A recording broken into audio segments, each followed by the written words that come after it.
उसको मैंने इस किताब में लिखा है। आपके पास किताब पहुंचेगी, आप पढ़ेंगी। और उसी को ध्यान में लाकर मेरे मन में एक भय सा उत्पन्न हो रहा है कि मेरे पिताश्री जो कजरी के सिद्धहस्त लेखक भी थे, रचना भी करते थे और गाते भी थे, और हमारे गांव के आसपास के 50-100 गांव में वो इसके लिए मशहूर थे। तब मेरा बचपना था, पिताजी की नकल करके मैं कभी कोई गीत लिख देता था और मेरे मित्र कभी उस गीत को गा देते थे तो पिताजी सुनकर खुश तो होते थे, पर घर आकर के मुझे एकदम सचेत करते थे कि बस अब बहुत हो गया, तुम अपनी पढ़ाई लिखाई में ध्यान दो, ये गीत और लोकगीत के चक्कर में मत पढ़ो। तो फिर से जब भी मैं गीत रचने लगता हूँ या मेरा गीत कोई गाने लगता है तो मुझे पिताजी याद आते हैं। उनका चित्र भी इस पुस्तक में है। वो एक साधारण किसान थे, मगर गीतों को रचने और गीतों को गाने में वो सिद्धहस्त थे।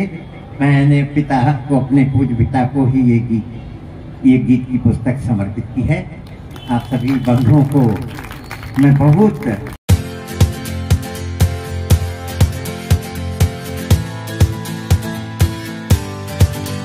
विज्ञान परिषद के सभापति प्रोफेसर किशोर बिहारी पांडे जी की पुस्तक अवधि लोकमाला का विमोचन संस्कार चैनल के प्रयागराज के तत्वाधान में आज 24 जनवरी 2023 को हो रहा है। इस पुस्तक विमोचन का आप लोग आना। एक जोरदार तालियों की ध्वनि से इस पुस्तक का विमोचन माननीय अभिजीत गोखले जी ने किया है।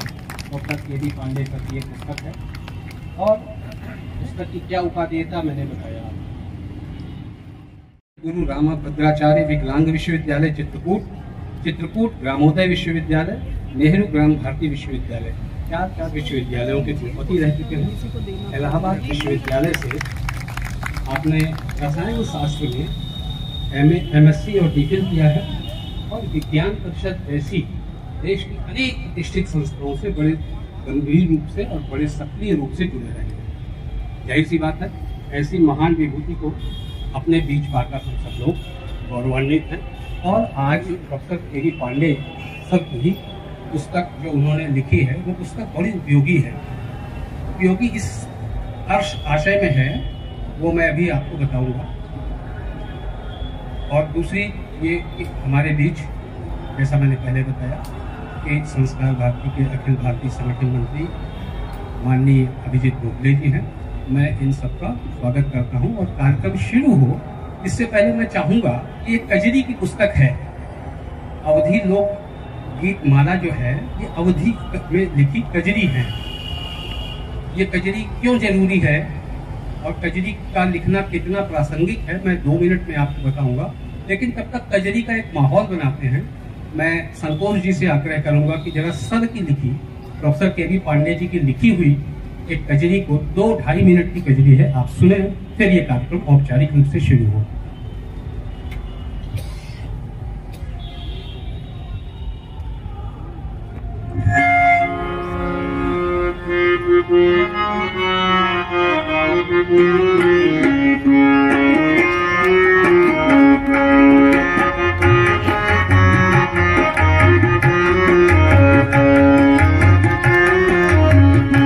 लाल अंजना का करे है कमाल, सखी हाल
तक नहीं है।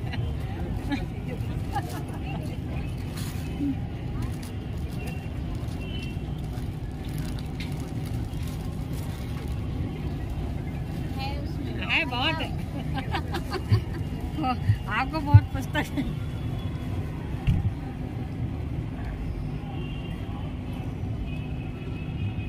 मैडम आप भी चाहिए। एक जोरदार तालियों की ध्वनि से इस पुस्तक का विमोचन माननीय अभिजीत गोखले जी ने किया है। Doctor KD. पांडे पर यह पुस्तक है और पुस्तक की क्या उपादेयता मैंने बताया।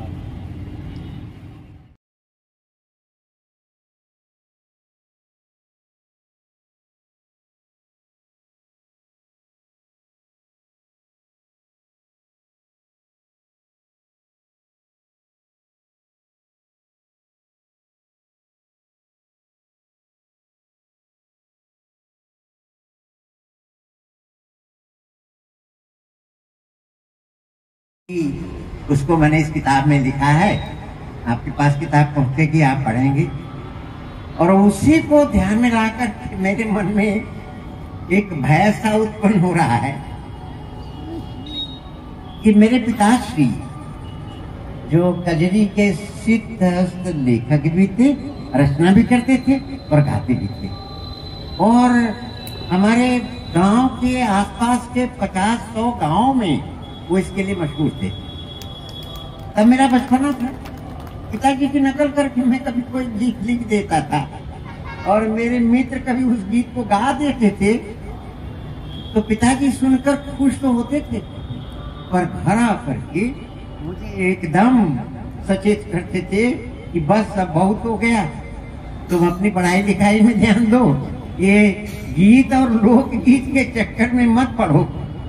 तो फिर से जब भी मैं गीत रचने लगता हूँ या मेरा गीत कोई गाने लगता है तो मुझे पिताजी याद आते हैं। उनका चित्र भी इस पुस्तक में है। वो एक साधारण किसान थे मगर गीतों को रचने और गीतों को गाने में वो सिद्धहस्त थे। मैंने पिता को, अपने पूज्य पिता को ही ये गीत की पुस्तक समर्पित की है। आप सभी बंधुओं को मैं बहुत, चाहे गांव में आए चाहे शहर में आए, हमारी बहनें, हमारी माताएं और हम सब लोग उन लोकगीतों को गुनगुनाते हैं जिनको हम बहुत बौद्धिक स्तर पर जब आते हैं तो कहते हैं ये गांव का है, प्रदेश। मूलतः अगर आप देखें तो ये जो पूरा का पूरा लोक जीवन हमारा होता है, उसकी जो आकांक्षाएं होती हैं, उसकी जो महत्वाकांक्षाएं होती हैं, उसकी जो इच्छाएं होती हैं, उसकी जो दमित वासनाएं होती हैं, वो सब उभर के कजरी में आती है और या सारे लोकगीतों में आती है। और लोक को जब अब अध्ययन किया जाने लगा बड़ी गंभीरता पूर्वक से, बौद्धिक समाज ने इसका गंभीर अध्ययन शुरू किया, तो पता चला कि क्योंकि जीवन की निरंतरता और अविच्छिन्नता ही नहीं कजरी या लोकगीतों को शहर और गांव में लाती है, बल्कि इसलिए भी लाती है क्योंकि हम अपनी जड़ से कितनी भी कोशिश कर लें कट नहीं सकते। और मैं बहुत जल्दी इस कार्यक्रम को मैं वो करना चाहता हूँ।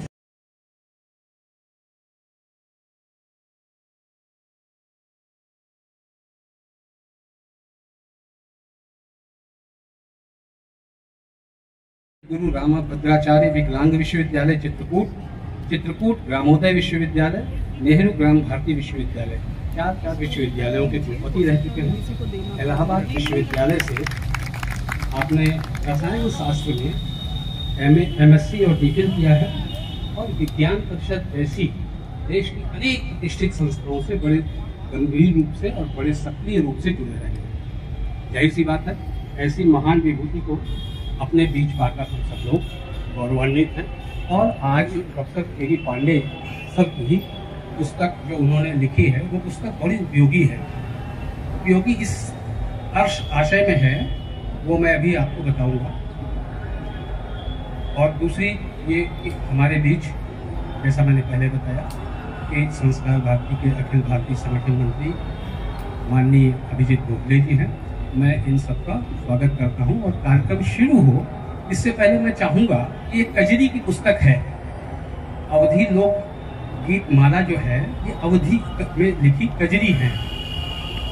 ये कजरी क्यों जरूरी है और कजरी का लिखना कितना प्रासंगिक है मैं 2 मिनट में आपको बताऊंगा, लेकिन तब तक कजरी का एक माहौल बनाते हैं। मैं संतोष जी से आग्रह करूंगा कि जरा सर की लिखी प्रोफेसर के.बी. पांडे जी की लिखी हुई एक कजरी को 2-2.5 मिनट की कजरी है, आप सुने, फिर ये कार्यक्रम औपचारिक रूप से शुरू हो।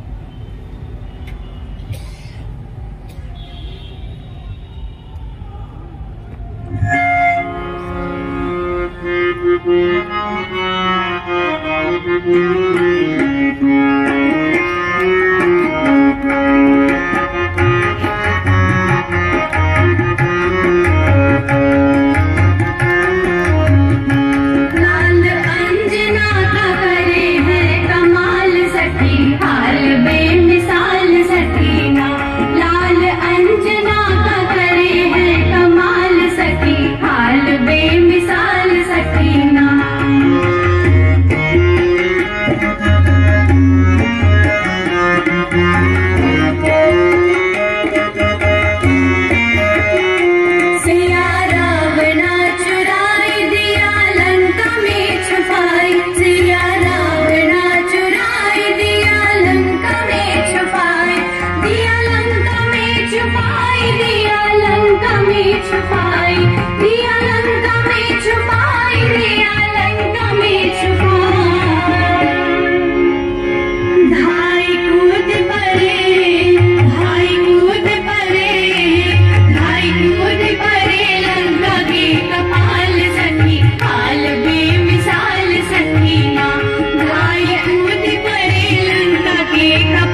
चाहे गांव में आए चाहे शहर में आए, हमारी बहनें, हमारी माताएं और हम सब लोग उन लोकगीतों को गुनगुनाते हैं जिनको हम बहुत बौद्धिक स्तर पर जब आते हैं तो कहते हैं ये गांव का है, प्रदेश है। मूलतः अगर आप देखें तो ये जो पूरा का पूरा लोक जीवन हमारा होता है, उसकी जो आकांक्षाएं होती हैं, उसकी जो महत्वाकांक्षाएं होती हैं, उसकी जो इच्छाएं होती हैं, उसकी जो दमित वासनाएं होती हैं, वो सब उभरती तजरी में आती है और या सारे लोकगीतों में आती है। और लोक को जब अब अध्ययन किया जाने लगा बड़ी गंभीरता पूर्वक से, बौद्धिक समाज ने इसका गंभीर अध्ययन शुरू किया, तो पता चला कि क्योंकि जीवन की निरंतरता और अविच्छिन्नता ही नहीं कजरी या लोकगीतों को शहर और गांव में लाती है, बल्कि इसलिए भी लाती है क्योंकि हम अपनी जड़ से कितनी भी कोशिश कर लें कट नहीं सकते। और मैं बहुत जल्दी इस कार्यक्रम को मैं शुरू करना चाहता हूँ। परम सम्माननीय जिलाध्यक्ष जी, परम सम्माननीय भटनागर जी, जिन्होंने इतना विद्वतापूर्ण ढंग से कार्यक्रम का प्रारंभ किया। इस सभागार में बैठे हुए सभी सुधी देवियों, सज्जनों, पुस्तक के बारे में पहले ही डॉक्टर भटनागर ने बहुत विस्तार से बताया, परंतु मेरे मन में भी 2-3 बातें हैं, उन्हें मैं बहुत संक्षेप में रखूंगा। पहली बात तो मैं अपने को धन्य मानता हूँ कि मेरी पुस्तक का विमोचन ऐसे मंच से हो रहा है। संस्कार भारती हमारे लिए एक बहुत बड़ा मंच है। राष्ट्रीय स्वयंसेवक संघ का एक क्षेत्र है जिसमें समाज में संस्कार को स्थापित करने के लिए प्रयास करने का लक्ष्य लिया गया है। दूसरी बात, मेरे अपने जीवन में लिखी हुई ये दूसरी पुस्तक है। जो मैंने पहली पुस्तक लिखी वो मेरे अपने जीवन के बारे में, उस पुस्तक का भी लोकार्पण संस्कार भारती के ही मंच से हुआ है। और आज मैं उस महापुरुष को याद करके उनको श्रद्धांजलि दे रहा हूँ। परम पूज्य बाबा जी जिन्होंने उस पुस्तक का विमोचन किया और इसी संगम क्षेत्र से किया, इसी मंच से किया। तब ये मंच यहाँ नहीं था, दूसरी जगह था, तो इसको मैं अपना सौभाग्य मानता हूँ। उन्होंने हमारी उस पुस्तक को छू दिया, उसका क्या परिणाम हुआ मैं जानता हूँ। वो पुस्तक इतना समाधित हुई समाज में। मैं कोई साहित्यकार नहीं हूँ, हिंदी का विद्यार्थी भी नहीं हूँ, मगर हिंदी संस्थान ने उस पुस्तक को पुरस्कृत किया। आज वही चीज यहाँ दोबारा से हो रही है। मेरी इस छोटी सी पुस्तक को इतना सम्मान मिल रहा है। और तीसरी चीज जो मैं कहना चाहता हूँ ये है कि यहाँ आप लोगों के बीच में ऐसे लोग बैठे हैं जिनसे जब मैं ये गीत लिख रहा था, रचना कर रहा था, तो ऐसे लोग हैं कि गीत को लिखना बंद करके उनको मैं टेलीफोन लगा के पूछता था कि भाई साहब इसके बाद क्या है। और उन गुणी और सुधी लोगों ने मेरी गाड़ी को आगे बढ़ाया है। मैंने अध्ययन जितना किया वो अपनी जगह है, परंतु हमारे समाज में ऐसे विद्वान लोग हैं जिनसे पूछ कर मैंने गीतों की रचना की, ताकि कहीं गीत की शैली में और कथानक में कोई त्रुटि न आने पावे। और बस एक बात और जोड़ूंगा, वो 2 बेटियां जिन्होंने गीत को स्वर दिया, कक्षा 10 की 2 बेटियां हैं, मेरे पड़ोस में ही दोनों रहती हैं। मेरे पड़ोस में एक विद्यालय है, उस विद्यालय की जो संगीत की शिक्षक है, एक महिला शिक्षक, उसके नेतृत्व में उन दोनों बेटियों ने गाया है। आज मुझे बड़ा दुख हो रहा है कि वो बेटियां यहाँ उपस्थित नहीं हैं। दोनों 10वीं की छात्रा हैं और उनकी पढ़ाई का समय है, तो मैंने इस बात पर जोर नहीं डाला। परंतु जब ये गीत चल रहा था तो मेरा मन ऐसा हो रहा था कि उन बेटियों को होना चाहिए था, अपने गाए हुए गीत को सुनना चाहिए था। और उससे भी बड़ी बात यह है कि आपकी लिखी हुई चीज बहुत लोग पढ़ते हैं। आप नहीं है तो भी हाथ में किताब आ गई तो पढ़ लिया, परंतु आपकी लिखी हुई गीत को कोई गा रहा हो और आप स्वयं उस गीत को सुन रहे हो तो उसका आनंद, उसका रस अलग होता है। और आज मुझे अच्छी तरह से भाई डॉक्टर भटनागर साहब ने ये व्यवस्था की कि आप सबको जो ये गीत मेरा सुनाया, आपके बहाने से मैंने भी अपने गीत को, अपने रचे हुए गीत को सुना और मैं उसको व्यक्त नहीं कर सकता कि मेरे मन में क्या भाव उठ रहे थे। और आखिरी बात जो मैंने इस किताब में लिख भी रखा है कि इन गीतों का स्रोत कहाँ से है, प्रेरणा कहाँ से है। मैंने लिखा है कि मैं रसायन विज्ञान के विद्यार्थी हूँ, विश्वविद्यालय में प्रोफेसर रहा, MSc किया, DPhil किया, लोक सेवा आयोग का अध्यक्ष रहा और कजरी लिख रहा हूँ। तो एक हास्यास्पद स्थिति किसी को लगती, उसको मैंने इस किताब में लिखा है।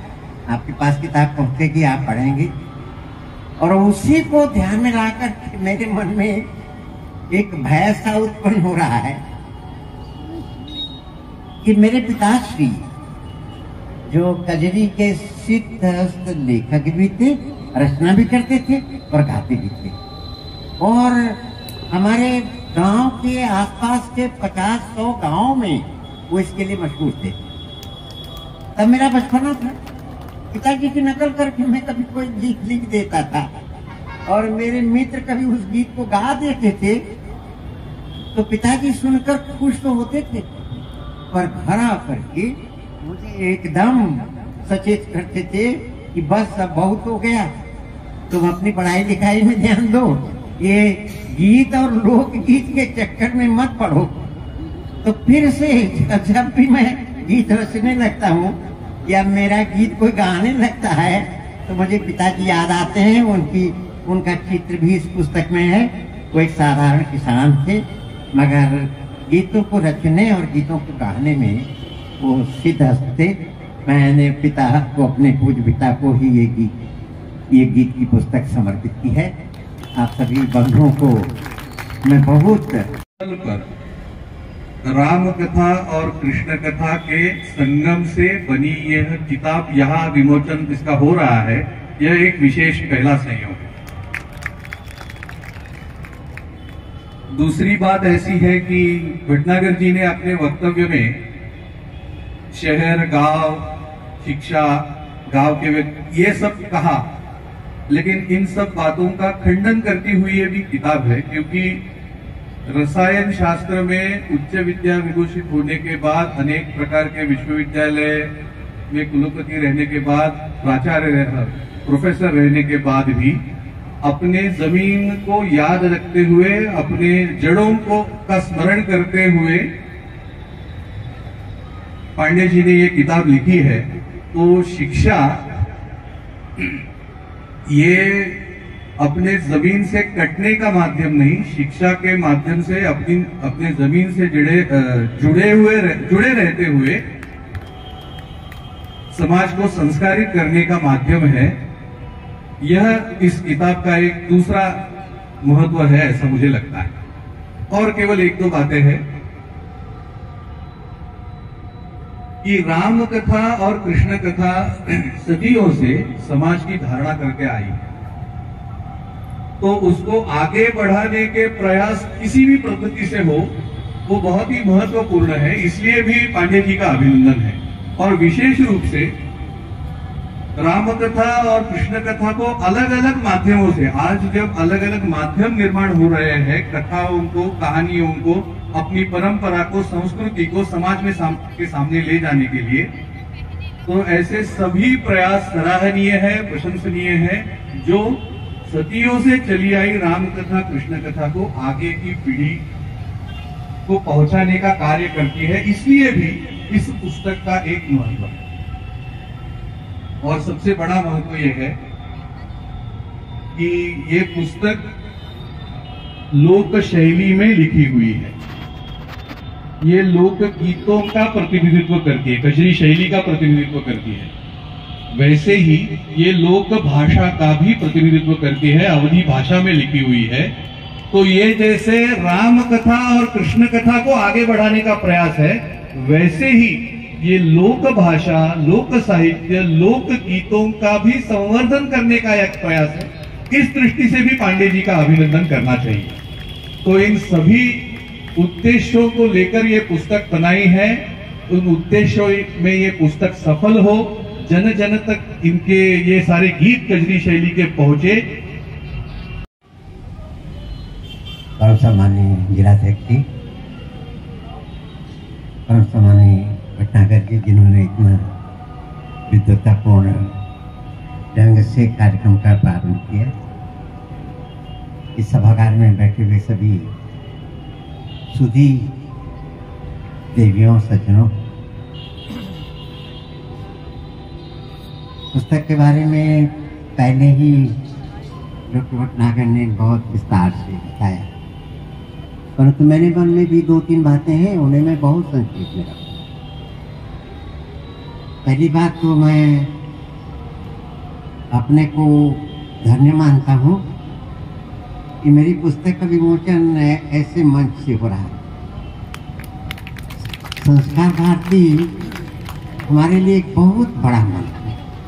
राष्ट्रीय स्वयंसेवक संघ का एक क्षेत्र है जिसमें समाज में संस्कार को स्थापित करने के लिए प्रयास करने का लक्ष्य लिया गया है।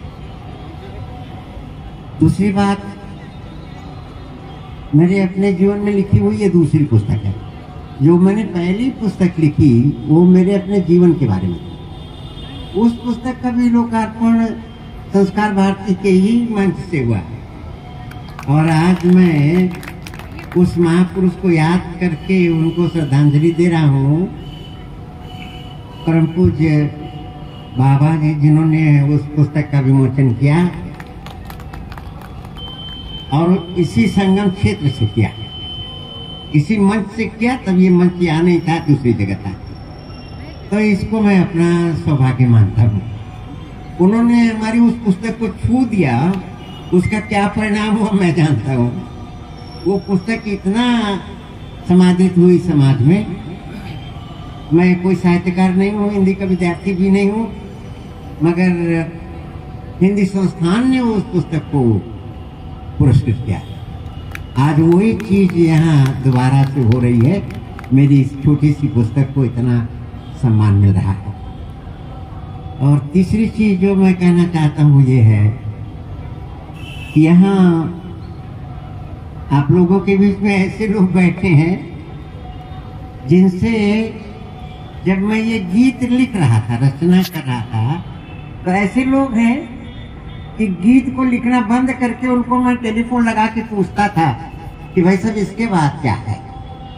और उन गुणी और सुधी लोगों ने मेरी गाड़ी को आगे बढ़ाया है। मैंने अध्ययन जितना किया वो अपनी जगह है, परंतु हमारे समाज में ऐसे विद्वान लोग हैं जिनसे पूछ कर मैंने गीतों की रचना की, ताकि कहीं गीत के शैली में और कथानक में कोई त्रुटि न आने पावे। और बस एक बात और जोड़ूंगा, वो 2 बेटियां जिन्होंने गीत को स्वर दिया, कक्षा 10 की 2 बेटियां हैं, मेरे पड़ोस में ही दोनों रहती हैं। मेरे पड़ोस में एक विद्यालय है, उस विद्यालय की जो संगीत की शिक्षक है, एक महिला शिक्षक, उसके नेतृत्व में उन दोनों बेटियों ने गाया है। आज मुझे बड़ा दुख हो रहा है कि वो बेटियां यहाँ उपस्थित नहीं हैं। दोनों 10वीं की छात्रा हैं और उनकी पढ़ाई का समय है, तो मैंने इस बात पर जोर नहीं डाला। परंतु जब ये गीत चल रहा था तो मेरा मन ऐसा हो रहा था कि उन बेटियों को होना चाहिए था, अपने गाए हुए गीत को सुनना चाहिए था। और उससे भी बड़ी बात यह है कि आपकी लिखी हुई चीज बहुत लोग पढ़ते हैं। आप नहीं है तो भी हाथ में किताब आ गई तो पढ़ लिया, परंतु आपके लिखी हुई गीत को कोई गा रहा हो और आप स्वयं उस गीत को सुन रहे हो तो उसका आनंद, उसका रस अलग होता है। और आज मुझे अच्छी तरह से भाई डॉक्टर भटनागर साहब ने ये व्यवस्था की कि आप सबको जो ये गीत मेरा सुनाया, आपके बहाने से मैंने भी अपने गीत को, अपने रचे हुए गीत को सुना, और मुझे, मैं उसको व्यक्त नहीं कर सकता कि मेरे मन में क्या भाव उठ रहे थे। और आखिरी बात जो मैंने इस किताब में लिख भी रखा है कि इन गीतों का स्रोत कहाँ से है, प्रेरणा कहाँ से है। मैंने लिखा है कि मैं रसायन विज्ञान के विद्यार्थी हूँ, विश्वविद्यालय में प्रोफेसर रहा, MSc किया, DPhil किया, लोक सेवाओं का अध्यक्ष रहा, और कजरी लिख रहा हूँ। तो एक हास्यास्पद स्थिति किसी को लगती है। सौंदर्य में से जो अहम उत्पन्न होता है उसने हमारी जड़ों को दबा रखा है, लेकिन जैसे ही ये उपकरण खत्म होते हैं हमारे, या जैसे ही हम इन उपकरणों से आगे बढ़कर लोकगीतों की ओर बढ़ते हैं, लोक की तरफ बढ़ते हैं, तो हम पाते हैं कि हमको भी वही आनंद आता है। आप देखिए कि शहरों में अब लोकगीतों के कार्यक्रम होते हैं, और जितनी गांव में भीड़ होती है उससे कम भीड़ शहरों में नहीं होती। आखिर क्यों? क्योंकि यहाँ पर भी सारे IAS अफसर हैं, सारे PCS अफसर हैं, सारे प्रोफेसर हैं, सारे नेता हैं, सारे पत्रकार हैं, सारे बुद्धिजीवी वर्ग के लोग हैं। फिर भी क्यों इकट्ठे होते हैं? क्योंकि वो जो जीवन की अविच्छिन्नता है वो होती है हमारे साथ। एक जो महत्वपूर्ण बात है इस पुस्तक के बारे में, जिसको मैं तो निवेदन करता हूँ, हम लोग अभी कोशिश कर रहे हैं कि कोई वर्कशॉप वगैरह भी रखें। मैं पत्रकारिता में होने के कारण पंजाब, हरियाणा, राजस्थान और उत्तर प्रदेश में रहा हूँ, और क्योंकि बहुत नजदीक से लोक कलाकारों से, लोक में रुचि होने के कारण बड़े नजदीक से उस क्षेत्रों के लोक कलाकारों से जुड़ा रहा हूँ। मोटे तौर पर अगर आप देखें, बिहार को भी इसमें शामिल कर दें, तो कि लोकगीत का मतलब होता है द्विअर्थी वाले गीत, जिसमें अश्लीलता है, देशता तो है ही है, लेकिन अश्लीलता भी है। आज सारे लोग त्रस्त हैं इस अश्लीलता से।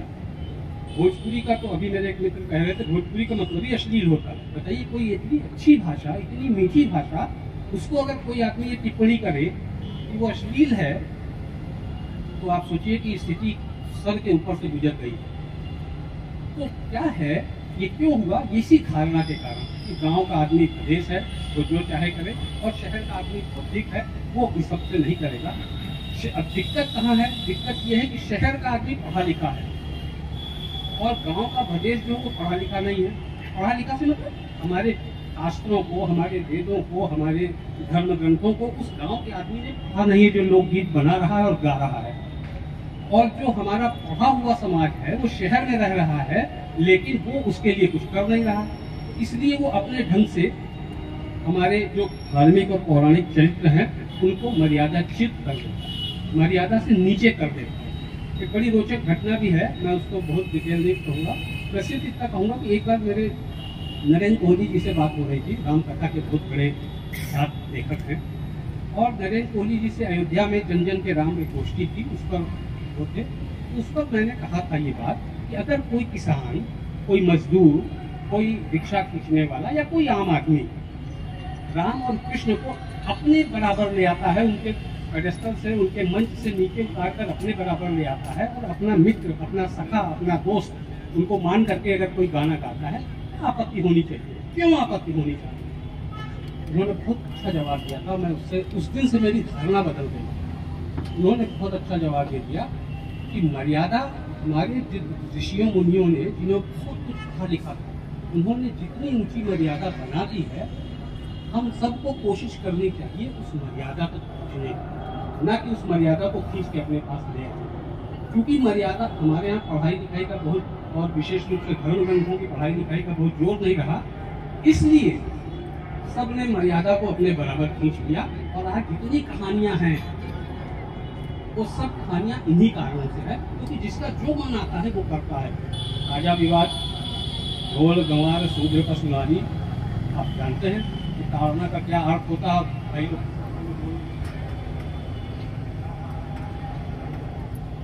किस अर्थ में उसका रामचरितमानस में उपयोग हुआ और किस अर्थ में उसको किया था, ये दिक्कत है। तो एक बौद्धिक समाज और लोक समाज में इतनी बड़ी खाई बन गई है कि अब उस खाई को काटने की जरूरत है। और मुझे उसी संदर्भ में ये पुस्तक, प्रोफेसर के.वी. पांडे सर की पुस्तक, जो इन्होंने बड़े उससे लिखी है, सहज भाव से लिखी है, मैं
Thank you.